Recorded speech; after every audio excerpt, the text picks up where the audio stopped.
The MPC Live 2 still worth it to buy in 2023? Let's find out. Mr. DK. Welcome to Mr. DK TV. This video is brought to you by my sound company. Sounds premium. Should you buy an MPC Live 2 in 2023? This is my personal answer to you. I have ordered my MPC Live of the first generation at the end of 2016 and I have waited for it a long time because it arrived in May 2017. I had to send back my MPC Live of the first generation because the SD slot was not working correctly, the SD card reader was damaged.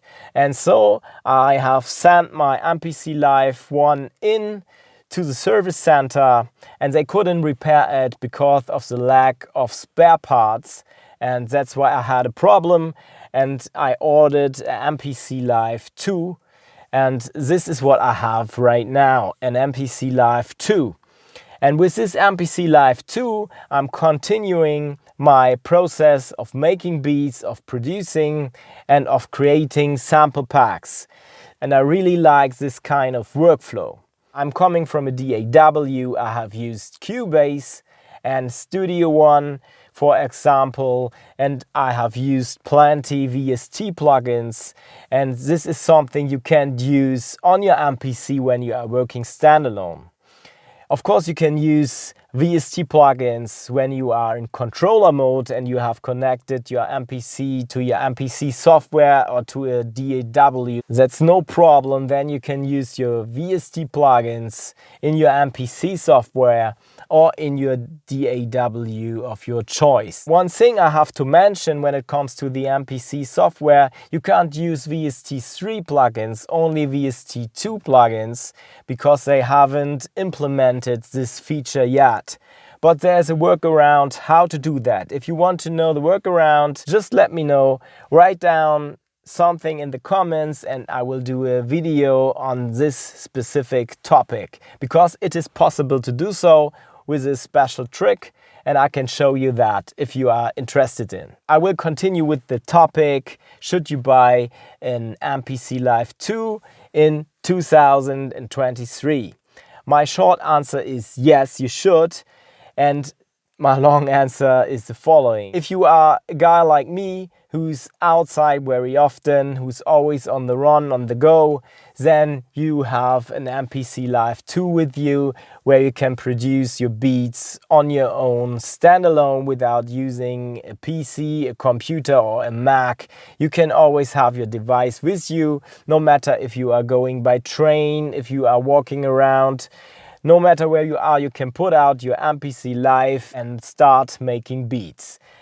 For that, I'm using headphones all the time. Sometimes I'm using the built-in box of the MPC Live 2 also, but most of the time I'm working with headphones, with closed headphones when I'm outside, and when I'm in the studio, I'm using another pair of headphones.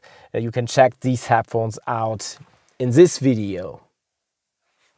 I want to mention that I'm not sponsored by Akai, that I have bought the MPC Live 2 on my own. I'm fully convinced that the MPC Live 2 is made for me and made for my workflow. It's a steep learning curve, I have to admit that. It's not easy to get into the workflow, but until you reach a certain point, and from there you can keep on going, and then you can keep on working on your beats, and you can put out the stems, you can track them out, you can bound them out to your DAW.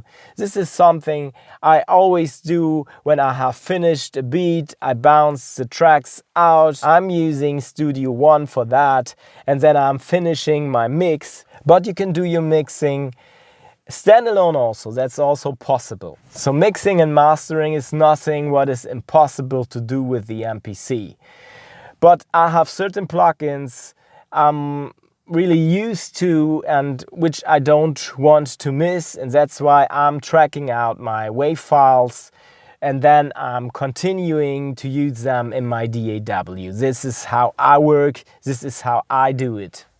I have to switch on the light, it's getting darker and I have come to an end for this video. What I want to say at the end of this video is that I highly recommend the MPC Live 2. If you are into beat making and if you want to make your beats in another surrounding, in another environment. When it comes to me, it's completely different when I'm outside because I have different ideas, different influences and some kind of inspiration, some sort of inspiration which I'm using for my beats, which are going into my ideas on the go, and I have ideas very quickly and then I have to put them down. If I don't do it, the ideas are gone. And that's why it's good to have my MPC Live with me whenever I'm outside for expressing my ideas. No matter which genre you are doing, you can make the machine sound the way you would like it to sound. So I'm doing reggae dancehall music, Afro beats, and this is something I'm strongly connected to. I'm coming from the hip-hop time and the hip-hop era, and from there I developed my beat-making skills, and I highly recommend making beats with the MPC. So somebody asked me if I can do a video on that. Now I have done it. This video is especially for you. I hope this will answer your question, and we will see each other next time. Sundays, 9 o'clock, Mr. DK TV. I'm out of here. Blessings.